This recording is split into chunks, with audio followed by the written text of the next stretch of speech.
Today I'm going to be doing a short comparison of in Samsung A7 10-inch tablet versus a Amazon Fire HD10. It's more of just a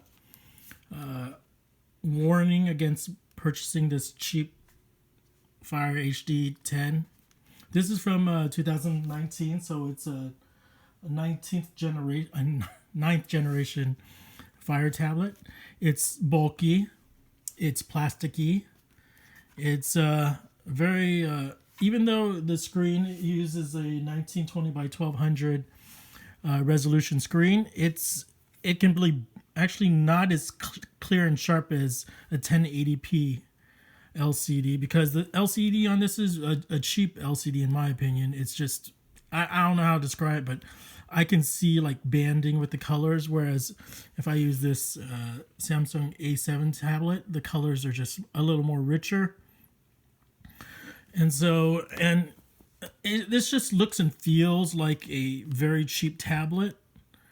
The cameras on this 2019 tablet aren't good at all.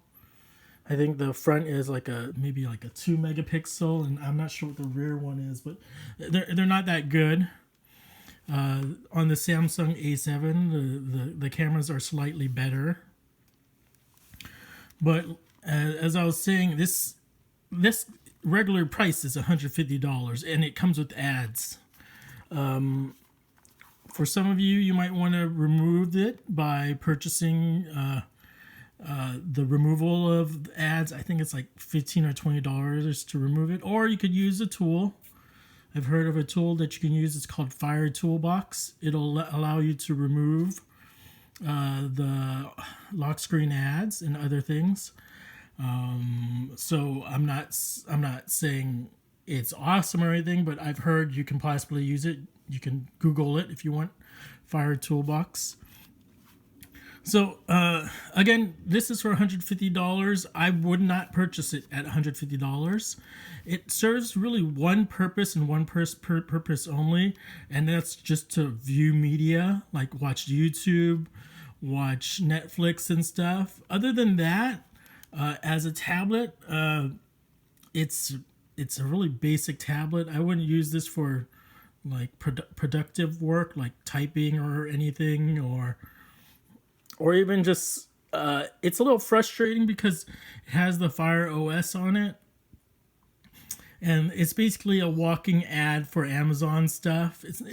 The UI isn't like vanilla Android, so even with this Acer A7 tablet, even though it's using the Samsung's UI whatever, it's still a little easier to use than the Fire OS. This alone makes this a frustrating tablet because I can't even install apps from the Play Store. I have to use Amazon's App Store, so it's missing quite a few free apps. Again, you can use Fire Toolbox to possibly add Play Store into this tablet. And so I actually got these two tablets for around the same price. Samsung was running a deal on their website with buying phones, so I was able to get this for around the same price. This one I got for around $80, and this a little bit less, the A7, because I was buying a phone while purchasing that. So this, to list again the things that are frustrating about this tablet, is the camera isn't that good. The screen isn't that good. It's cheap. It's plasticky. So I got this for $80. Would I purchase for $80? Probably not. I would want to buy this for less, which I actually sort of did. I traded in an existing tablet, and it knocked off the price $30. But I had to give away a broken tablet, or it was sort of working, sort of broken.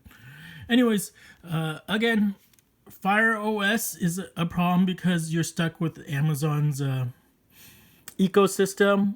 I have changed the launcher and was able to install Play Store, and that made things 100 times easier and better to use, because now I can just go to apps I want to use. I don't have to go through the Fire OS UI and try to find things. It's not easy.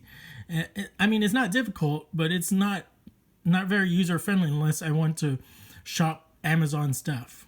And so, again, I wouldn't recommend this tablet as a general tablet. If you just want to use it for media consumption, then yes, for $80, not $150.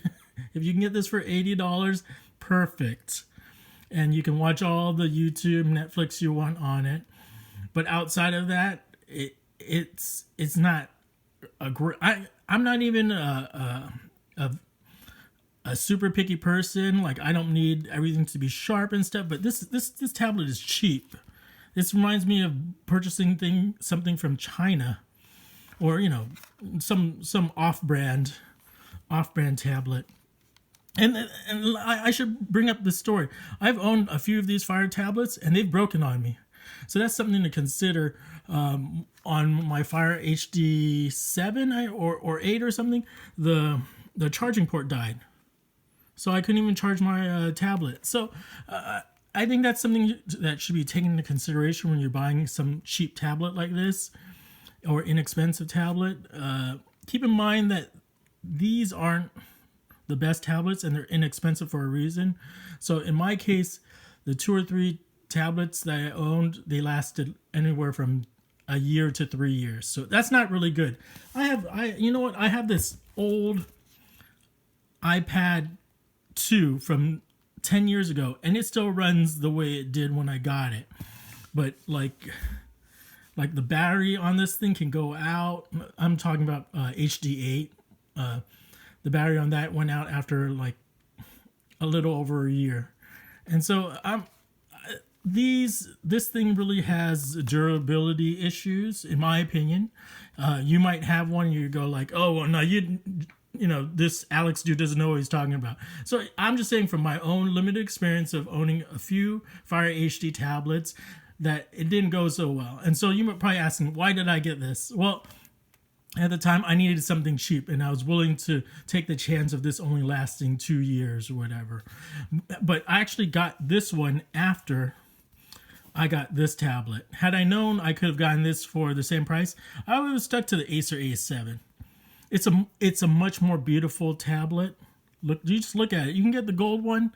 This is the black one or silver one. It's just, you can just compare the two. You look at this.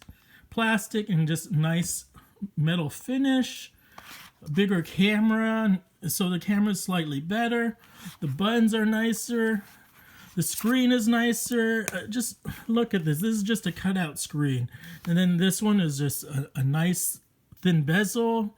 So I'm just saying, to me, it's like you can go for something cheap and hope it doesn't break on you, and I'm hoping this Samsung lasts longer. I've owned another Samsung tablet, and battery life was okay, and it lasted for over a year for me before I upgraded to this. So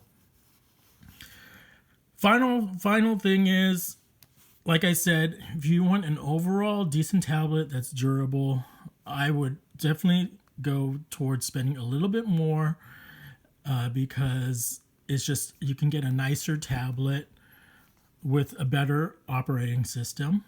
Or if you want to go cheap, you can get a Fire tablet with the limited Fire OS, where you can only use Fire apps. I mean, Amazon apps. Someone's going to come in here and say like, oh, the Fire HD is so great. And, you can just, reinstall the firmware, or you can like install Fire Toolbox and remove all this stuff. When I buy something, I don't want to do much. So this is more of a review for just a regular person who wants to buy something and out of the box use it. If you're a techie and you know how to fix up this tablet so it runs super fast because you removed all the bloatware, that's great for you. This review is meant for just an average person. Average person isn't going to install Fire Toolbox and remove all this bloatware and reinstall the launcher and whatever. They're going to use it as is, and it's confusing. Coming from especially someone who uses iPads. I didn't realize this review would be long, but I'm into minute 10 now, and well, I'm just going to conclude. if you can get it for under $80 and you want something to watch videos, this is awesome. Maybe if you can do some like FaceTime type stuff or like Hangouts stuff or whatever the Amazon drop-in, the camera on this isn't that great.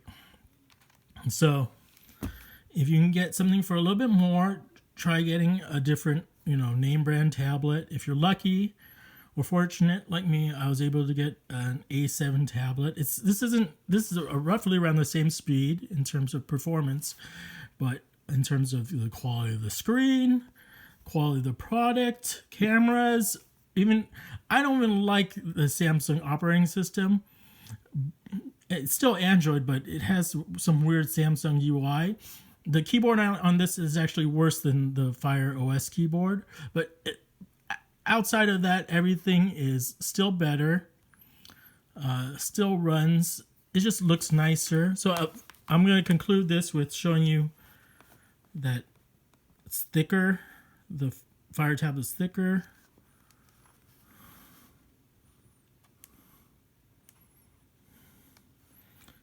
Wider. And that's pretty much it. So the other thing I mentioned was durability. I'm pretty sure this Samsung tablet will outlast this Fire tablet, but maybe I'm wrong. You guys can try it out and tell me how durable your Fire tablet is. And I hope I was wrong and I just got a bunch of lemons. So that's my final review. If you can get this for under $80, maybe get it. If you can get if you like watching videos, but if you're gonna do other stuff and need a really nice screen, pay a little bit more. You get what you pay for, okay?